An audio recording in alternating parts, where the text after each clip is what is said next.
नमस्कार, बहुत स्वागत है आपका। आप देख रहे हैं आपकी आवाज और आपके साथ मैं हूं आसिफ शेख। आपकी आवाज में आज एक बार फिर बात धान और धान पर जारी घमासान की। छत्तीसगढ़ में भले ही इस बार 92 लाख मीट्रिक टन के रिकॉर्ड धान खरीदी हुई हो, मगर बघेल सरकार धान पर घिरी हुई नजर आ रही है। कांग्रेस के ही एक विधायक संतराम नेताम ने सरकार से सवाल पूछा कि पिछली बार के धान का उठाव अब तक क्यों नहीं हुआ, तो साथ ही उन्होंने मिलिंग नहीं होने की वजह भी पूछी। अपने ही विधायक के सवाल का जवाब यूं तो सरकार ने दिया, मगर इस जवाब से असंतुष्ट बीजेपी ने सदन से वॉकआउट कर दिया। कई सवाल हैं जिनके जवाब जानने की कोशिश करेंगे, खास पैनल भी हमारे साथ जुड़ेगा, लेकिन आइए सबसे पहले एक रिपोर्ट देखते हैं।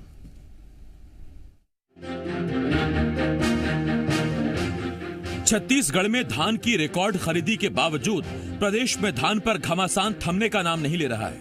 इस साल अतिरिक्त धान की नीलामी के फैसले के बाद अब सरकार पिछले बार के धान के उठाव नहीं होने के कारण निशाने पर है।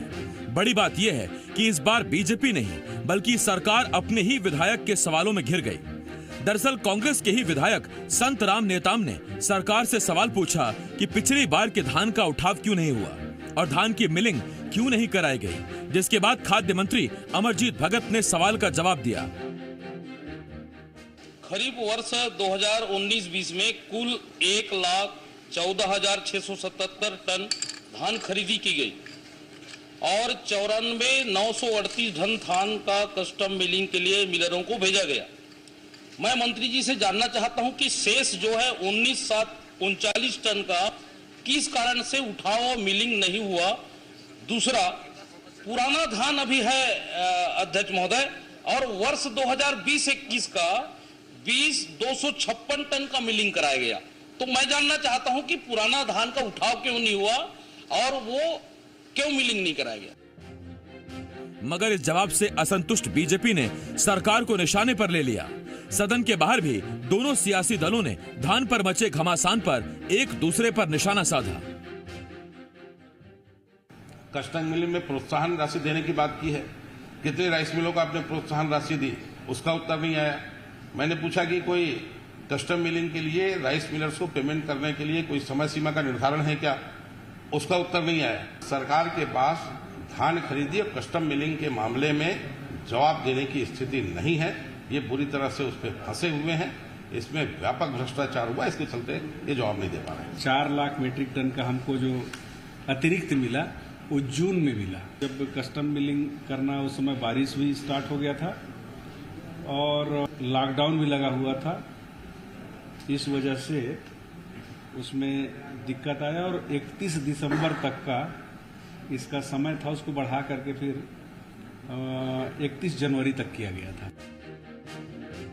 अब सवाल यह है, क्या प्रदेश में अतिरिक्त धान को खपाने की रणनीति अब तक तैयार नहीं हो पाई है? सवाल ये, क्या धान को खपाने के दावे हवाई साबित हो रहे हैं? और सवाल यह है कि सरकार किसान की हाड़ तोड़ मेहनत से उगाई फसल तो खरीद रही है, मगर आम जनता की गाढ़ी कमाई के पैसों से खरीदी गई फसल क्या यूं ही सड़ने के लिए छोड़ दी जाती है? और सबसे बड़ा सवाल यह है, क्या प्रदेश के धान के पूरे और भरपूर उपयोग के लिए कोई स्थायी जरिया निकलेगा? देवेश तिवारी, जी मीडिया, रायपुर। सवाल बहुत सारे हैं। 3 खास मेहमान हमारे साथ जुड़ रहे हैं। हमारे साथ वरिष्ठ पत्रकार राम अवतार तिवारी जी, कांग्रेस की तरफ से मुख्य प्रवक्ता सुशील आनंद शुक्ला जी, और बीजेपी की तरफ से हमारे साथ अशोक बजाज जी हमें ज्वाइन कर रहे हैं। मैं बहुत स्वागत करता हूं आपका अशोक जी, सुशील जी और राम अवतार तिवारी जी, बहुत बहुत स्वागत है आपका। सबसे पहला सवाल सुशील जी आपसे। सुशील जी, संतराम नेताम साहब पूछ रहे हैं कि 2019 के धान का उठाव करवा रहे हैं, मिलिंग करवा रहे हैं, 20 का करवा नहीं रहे हैं, माफ कीजिए 20 का करवा रहे हैं, 19 का नहीं करवा रहे हैं। वो ये भी पूछ रहे हैं कि पिछला धान उठाव भी नहीं हो रहा है, मिलिंग के लिए भी नहीं जा रहा है। सर, अपने ही विधायक सवाल उठा रहे हैं, जवाब तो आपको देना पड़ेगा सर। बिल्कुल आसिफ जी, जवाब देना पड़ेगा और सरकार ने पूरा जवाब दिया भी। कुछ एक दिक्कतें थी, वहां पे नहीं उठ पाई। देखिए, ऐसा है कि पिछले वर्ष हमें कस्टम मिलिंग के माध्यम से केंद्र सरकार को 28 लाख मीट्रिक टन चावल जमा करना था और इसके अलावा हमारे जो राज्य सरकार के वेलफेयर स्कीम के लिए लगभग 20 लाख मीट्रिक टन चावल की आवश्यकता थी। देखिए आसिफ जी, जो केंद्र सरकार को जमा किया जाना था उसमें मात्र सिर्फ 2 लाख मीट्रिक टन चावल उसना हम जमा नहीं कर पाए थे, जिसमें कि बाद में 60,000 मीट्रिक टन चावल वो भी जमा कर दिया गया। और राज्य के वेलफेयर स्कीम के लिए जितने चावल की आवश्यकता थी वो सारी चावल की कस्टम मिलिंग कराई जा चुकी है। तो कोई बहुत ज़्यादा एक आध जगह कहीं दिक्कत की स्थिति थी तो ये कोई नई चीज़ नहीं है, क्योंकि जिस हिसाब से हमारे यहाँ धान खरीदी होती है और जिस हिसाब से कस्टम मिलिंग कराई जाती है तो इसमें कुछ 1 टन धान अतिशेष बचना स्वाभाविक है। दूसरी बात आसिफ जी, इस वर्ष का जहाँ तक कस्टम मिलिंग का सवाल है तो एक परंपरा रही है छत्तीसगढ़ में धान खरीदी के साथ ही कि जब से ही धान खरीदी शुरू होती है वैसे ही एफसीआई कस्टम मिलिंग करके मिलों के माध्यम से चावल जमा करने की अनुमति दे देती है। इस वर्ष लगभग उसमें 1 महीने का विलंब किया गया, उसके कारण कस्टम मिलिंग की प्रक्रिया भी 1 महीने विलंब से शुरू हुई। तो स्वाभाविक है कि जो धान संग्रहण केंद्रों से मिलों के पास धान जाना, उसके कस्टम मिलिंग होकर एफसीआई के पास धान जमा होने में थोड़ा सा विलंब हुआ है, लेकिन चीज़ें अब सुचारू रूप से चल रही हैं। दरअसल ये तो हमारे कांग्रेस के विधायक संत कुमार नेताम जी ने सवाल किया था, लेकिन इसके अलावा देखिए कि भारतीय जनता पार्टी जिस प्रकार से धान वाले मामले में चीजों को दिग्भ्रमित कर रही है और लगातार जो मुख्य मुद्दा है, आज धान पर सबसे बड़ा मुद्दा यह है कि कैसे किया जाए जो अतिशेष धान बचा हुआ है। 92 लाख मीट्रिक टन ये धान की खरीदी हुई है। अभी तो सुशील जी हमने इस साल के अतिशेष धान वादा किया था, लिखित वादा किया था, जो करीब 20 से 20.5 क्विंटल के आसपास है, माफ कीजिए 20 से 20.5 लाख मीट्रिक टन के आसपास है। अभी तो हम उसका जिक्र ही नहीं कर रहे। कोंडागांव के बारे में जो सवाल पूछा गया समिति का खरीदी केंद्र का, उसमें बाकी जगहों पर भी धान की स्थिति यह है कि ऐसा धान सड़ा है कि मिलर्स उठाने को तैयार नहीं, क्योंकि वो जानते हैं कि इसके अंदर से दाना नहीं निकलेगा, चावल नहीं निकलेगा।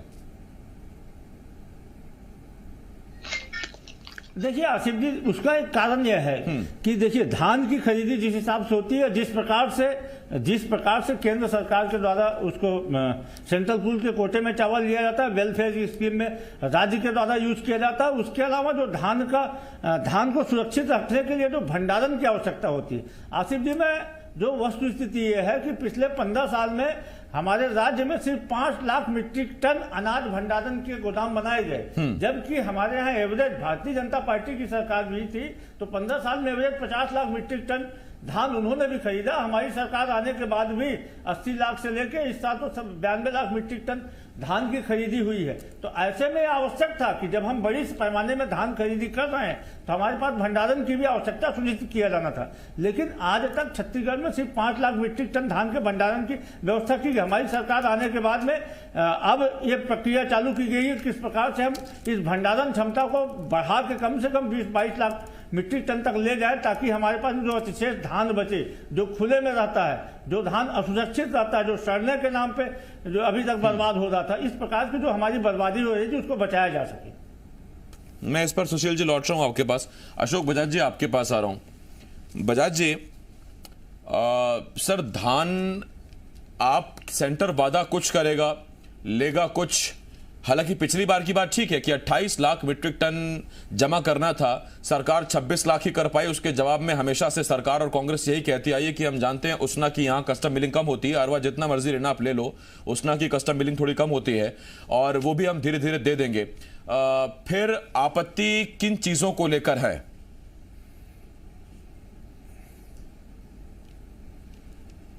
धान का उठाव प्रॉपर नहीं हो रहा है। पिछले साल जो इन्होंने 19-20 में धान खरीदा था उसमें से 4.5 लाख मीट्रिक टन धान सड़ गया, अमानक हो गया, बर्बाद हो गया, उसका कोई उपयोग नहीं है, जानवर भी खाएंगे ये संभव नहीं है। उनको ये लोग मिलरों पर दबाव डाल रहे हैं कि आप कस्टम मिलिंग कीजिए। ये उस समय जब इनकी सरकार इन्हीं की थी और इन्होंने उस समय क्यों कस्टम मिलिंग नहीं कराया, आज क्यों कराना चाहते? इतना लेट किया और धान सड़ गया, इसके लिए जिम्मेदार कौन है? सरकार या सरकार के नुमाइंदे ही तो जिम्मेदार है। इनको उस समय अगर कस्टम मिलिंग कर दिए होते तो 4.5 लाख मीट्रिक टन धान जिसकी कीमत लगभग 12,000 करोड़ रुपया है, इतना बर्बाद नहीं हुआ होता। इसके लिए जिम्मेदार कौन है? अच्छा, मान लो आपने कस्टम मिलिंग नहीं कराया तो उसकी रख रखाव की समुचित व्यवस्था क्यों नहीं की? संग्रहण केंद्रों में चाहे समिति स्तर पर जहां भी इसका धान का भंडारण हुआ था वहां पर भंडारण की व्यवस्था करनी थी। सुशील आनंद जी कह रहे थे कि यहाँ पर हमारी सरकार के समय में 7.5 लाख मीट्रिक टन चावल रखने के अतिरिक्त भंडारण की व्यवस्था की गई। इनके कार्यकाल में तो हमको जब ये विरासत में मिला था छत्तीसगढ़ राज्य, उस समय मात्र 5 लाख मीट्रिक टन चावल के भंडारण की क्षमता थी स्टेट वेयर हाउसिंग कॉर्पोरेशन के पास। उसको बढ़ा के हमने 12.5 लाख मीट्रिक टन कर दिया है। तो कुल मिला के भंडारण की व्यवस्था जो हमारी सरकार के समय हुई थी, वो अब ये अब कर नहीं रहे। नए भंडारण की व्यवस्था कर नहीं रहे। संग्रहण केंद्रों में सुरक्षा की समुचित व्यवस्था नहीं है, मजदूर पर्याप्त नहीं रखे गए हैं, तालपत्री रखी नहीं गई है। जो पैमाना है रखने का भंडारण की, जो वैज्ञानिक पद्धति है, उस वैज्ञानिक पद्धति को भंडारण केंद्रों में, संग्रहण केंद्रों में नहीं अपनाया जा रहा है। इसके कारण 4.5 लाख मीट्रिक टन धान सड़ गया। 12,000 करोड़ रुपए का शुद्ध नुकसान हुआ है इस बार। और किसानों की गाढ़ी कमाई है, इनको दर्द क्यों नहीं होता इस बार? ठीक, मैं इस पर लौट रहा हूँ आपके पास। अशोक जी, आता हूं इस पर आपके पास।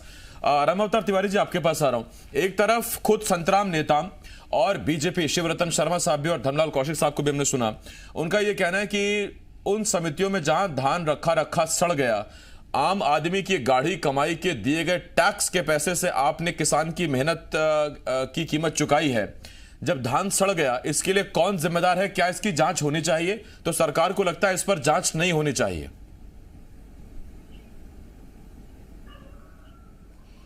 देखिए, धान खरीदी के बाद उसके रखरखाव की व्यवस्था नहीं बनी है आज तक, जबकि पिछले 5 सालों से खरीदी हो रही है।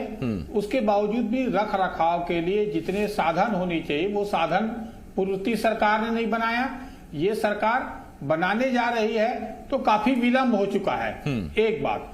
दूसरी बात, धान की मिलिंग की, चावल मिलिंग की जो है प्रक्रिया है, उसमें भी विलंब हो रहा है, उसमें भी परेशानी हो रही है सरकार को और उससे भी नुकसान होगा। तीसरी बात कि पिछले 2 साल के जो घाटे हुए हैं, वो घाटे या तो योजनाबद्ध तरीके से हुए हैं या लापरवाहियों से हुए हैं, और इससे राजस्व की घाटा सरकार को काफी हुआ है। अब जो आगामी वर्ष, जो इस साल खरीद रहे हैं, उसमें तो और विकट स्थिति आने वाली है, क्योंकि केंद्र सरकार ने लेने से इनकार कर दिया अधिक अपने कोटा से, तब धान की खरीदी ज्यादा हुई है इस साल। ऐसे में राइस मिल जो है, राइस मिलर मिलिंग करने के बाद धान कहां देंगे? अभी ओपन टेंडर की प्रक्रिया शुरू की गई है। ओपन टेंडर में जो रेट आ रहे हैं वो 1100-1200 आ रहे हैं। तो इससे ये अनुमान लगाया जा रहा है कि 2000 करोड़ से अधिक का नुकसान होने की संभावना है। जो धान खरीदी का रेट, सरकार जो धान खरीदती है और अभी जो लोग व्यापारी खरीदना चाहते हैं, दोनों का रेट का अगर अंतर देखेंगे तो भारी अंतर है। तो एक तरफ सुखद के नाम पर, रख रखाव के नाम पर, मिलिंग के नाम पर अब केंद्र सरकार और राज्य सरकार के झगड़ों से या केंद्र सरकार के इनकार करने के बाद एक बड़ा नुकसान और राज्य सरकार को होने वाला है। इस नुकसान की भरपाई से इस राज्य की सेहत में और ज्यादा नुकसान होने की संभावना है। तो कहीं न कहीं पर अब जो है छत्तीसगढ़ में कोई भी सरकार रहे, धान खरीदी बंद नहीं हो सकती। कोई भी सरकार साहस नहीं कर पाएगी धान खरीदी करने की, रोकने की। तब धान खरीदी परंपरागत तरीके से होना है तो क्यों ना इसकी व्यापक व्यवस्था दीर्घकालीन रोड में बनाकर अगर धान खरीदी करेंगे तो इस तरह से बड़ा राजस्व का नुकसान हर बार धान खरीदी के बाद होता है, वो रुकेगा। और ये साल दर साल ये नुकसान बढ़ता चला जाएगा, इस वजह से बढ़ता चला जाएगा क्योंकि इस बार अगर 92 लाख मीट्रिक टन की खरीदी हुई है और 20 लाख मीट्रिक टन अतिशेष है पीडीएस और बाकी जरियों से भी खपाने के बाद, तो ऐसे में जितना ज्यादा धान ये बचता चला जाएगा उतने नुकसान होता चला जाएगा। ये बहुत अहम पॉइंट उठाया आपने राम अवतार सर। मैं सुशील जी आपके पास आ रहा हूं। सुशील जी, अगर किसान की मेहनत सड़ रही है, खराब हो रही है, मिलर्स उठाने को तैयार नहीं है, राजस्व का नुकसान हुआ, सरकार का नुकसान हुआ, तो क्या इस पर जांच नहीं होनी चाहिए? पता नहीं होना चाहिए कि इस धान के सड़ने की क्या वजह है, इस धान का इस्तेमाल कहीं क्यों नहीं किया जा सका? देखिए आसिफ जी, बिल्कुल जांच होनी चाहिए और जांच होगी भी, ऐसा नहीं है। और सबसे बड़ी बात है कि किनकी लापरवाही से या किनके उसके कारण ये दिक्कतें आई है। आसिफ जी, जैसा अभी आदरणीय श्री अशोक बजाज जी बोल रहे थे कि इनके सरकार के कार्यकाल में इन्होंने, जब इनकी सरकार आई तो 5 लाख मीट्रिक टन भंडारण की व्यवस्था थी। तो जब इनकी सरकार आई तब इसके पहले छत्तीसगढ़ राज्य में मात्र 3 वर्ष हुए थे और 5 लाख मीट्रिक टन धान के भंडारण की व्यवस्था थी और हर वर्ष परंपरागत रूप से धान की खरीदी होती थी। जब आप 14,000 करोड़ रुपए आप नई राजधानी में लगा सकते हैं, स्काई वाक जैसे यूजलेस जगह में आप करोड़ रुपए खर्चा कर सकते हैं, आप विभिन्न प्रकार की अट्टालिकाएं बनाने में खर्चा कर सकते हैं, तो जो आपका ड्रीम प्रोजेक्ट है जिसमें सरकार पूरी एफर्ट लगाती है, उस चीज के सुरक्षित रखने के लिए आपने, हमारी सरकार आए तो मात्र 2 साल हुआ है और इन 2 सालों में हमने भंडारण को 20 लाख मीट्रिक टन तक ले जाने का लक्ष्य रखा है। लेकिन आपने पिछले 15 साल में 5 लाख को 7.5 लाख टन मात्र किया। तो कहीं ना कहीं आपने लापरवाही की और उसका अभी आप बोल रहे थे कि धान को संग्रहण केंद्रों में रखने का वैज्ञानिक पद्धति, क्या वैज्ञानिक पद्धति भैया? नीचे बल्ली रख के ऊपर में तिरपाल रखना, ये वैज्ञानिक पद्धति नहीं है, बाबा आदम जमाने की पद्धति थी। खुली एफसीआई को बंद कर दिया केंद्र सरकार ने भी, वो उस समय लाल बहादुर शास्त्री जी के समय खुली एफसीआई चालू की गई थी देश के अनाज को बताने के लिए, अनाज संग्रहण करने के लिए। अब तो वैज्ञानिक पद्धति है कि बड़े बड़े गोडाउन बनाया जाए, आपने गोडाउन बनाया नहीं और आज ये धान नुकसान हो रहा है, तो कहीं न कहीं आपकी अदूरदर्शिता का नतीजा है। नहीं, मैं इस पर एक सवाल पूछता हूं आपसे, उसके बाद मैं अशोक जी के पास आता हूं। सुशील जी, आप ही से सवाल पूछ रहा हूं, उसके बाद मैं अशोक जी के पास जाऊंगा। आपने जब ये कहा कि पिछली 15 साल की सरकार ने भंडारण की व्यवस्था नहीं की, अगर ये व्यवस्था होती तो आज धान सड़ता नहीं। सर, बलरामपुर में रामानुजगंज की कृषि उपज मंडी है, वो खबर आपको भी याद होगी, हमने उस दिन मुद्दा भी उठाया था, आप ही बैठे थे मेरे साथ इस डिबेट में। 2 करोड़ का बारदाना ये रमन सिंह सरकार ने खरीदा और उसके बाद अब जब आपको बारदाने की आवश्यकता थी इस बार, तो 2 करोड़ का बारदाना सड़ गया। कोई देखने वाला नहीं था कि वहां 2 करोड़ का बारदाना रखा है, उसकी देखरेख हो जाए, वो ठीक है कि नहीं है, उस पर कोई नजर नहीं रखी गई। आपने क्या कार्रवाई की अधिकारियों पर? सर, आप जांच की बात कर तो रहे, लेकिन उस मामले में जांच का क्या हुआ जब हमने मुद्दा उठाया था? वो बिल्कुल आसिफ जी, आपके मुद्दा उठाने के बाद में इस चीज को संज्ञान में लाया गया, मार्केफेड के अधिकारियों के भी संज्ञान में आया और दोषियों के खिलाफ जांच बैठाया गया है। और जो भी व्यक्ति दोषी होगा, क्योंकि ये सीधे ऐसे, हम तो एक गठान बारदाने के लिए संघर्ष करते रहे, हमने तो किसानों से बारदाना खरीदा, हमने तो मिलरों से मांग के बारदाना काम चलाया। एक बार 92 लाख मीट्रिक टन बारदाना धान की खरीदी। आसिफ जी, आप भी देख रहे थे, लगातार आपकी निगाह थी किस प्रकार से सरकार ने जुगत करके खरीदा।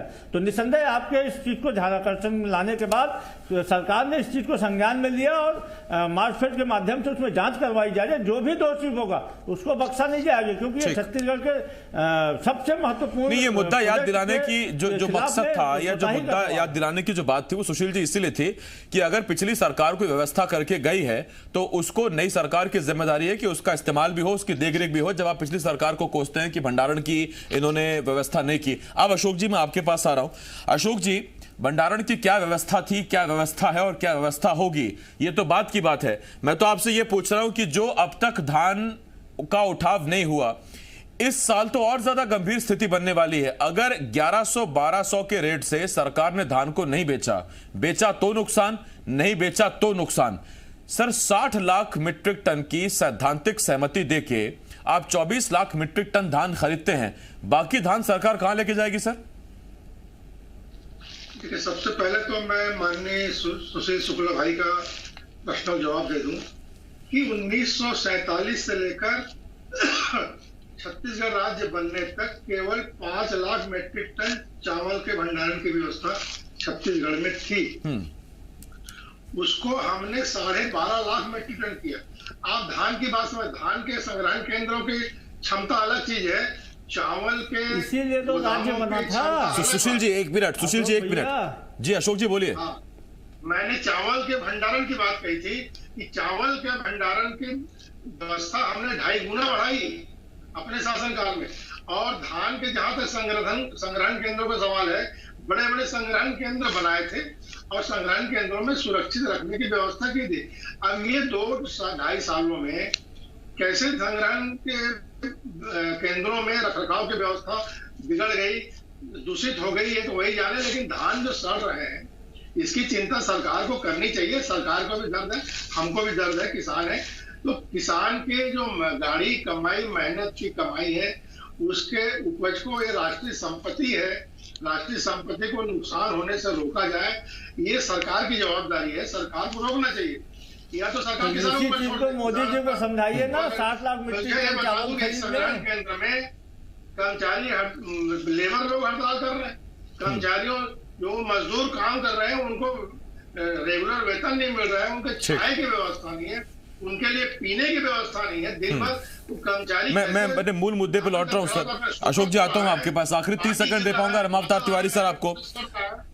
रामावतार सर, सवाल सीधा सा है, हर साल ही तस्वीरें आती हैं सर, सड़े हुए अनाज की तस्वीरें देखते हैं हम, दिल बड़ा दुखी होता है। किसान छाती फाड़ के, बड़ी हिम्मत करके धरती का सीना चीर के अन्न उगाता है, और उसके बाद उसके अनाज की जो बेकदरी होती है और राजस्व का जो नुकसान होता है, ये कब थमेगा? क्या क्या जरिए हैं इन्हें रोकने के?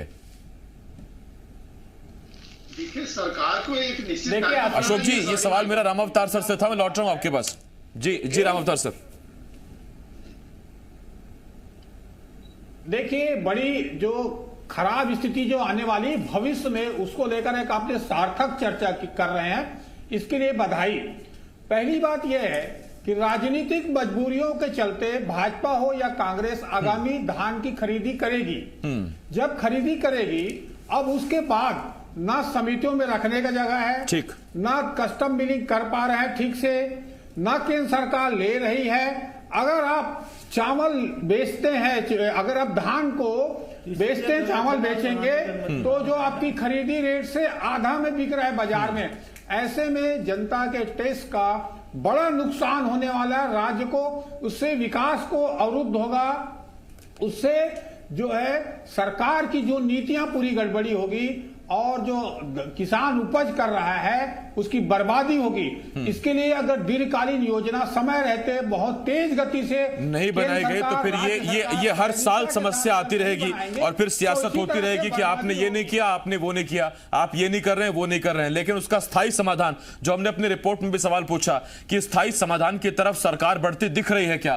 फिलहाल तो ऐसा नहीं दिख रहा है। हाँ, अभी जैसे तैसे देखिए, नीलामी कोई स्थायी समाधान नहीं, और अगर नीलामी स्थायी समाधान तब होता अगर रेट आपको वाजिब मिल रहे होते, आपको नुकसान उतना नहीं हो रहा होता।